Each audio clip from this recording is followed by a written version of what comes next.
We interrupt this program to bring you this emergency broadcast being announced in multiple counties in your area from local authorities.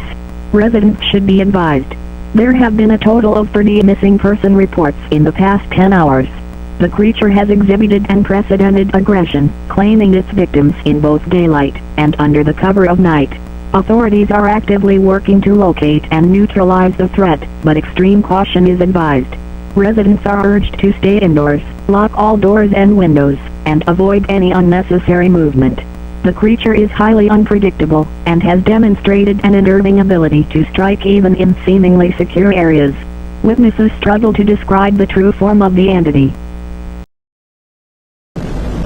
Additionally, several witnesses claim the entity to stand at an imposing height of 7 feet tall, while further accounts claim that the creature has killed its victims in an extreme manner, ripping and tearing at the victim alive. If you think you have seen the creature, do not attempt to approach or confront it. You must notify local authorities immediately. Ignoring this warning will put your life at extreme risk. If you have seen the creature, chances are it has already seen you. Death is inevitable, and there will be no escape.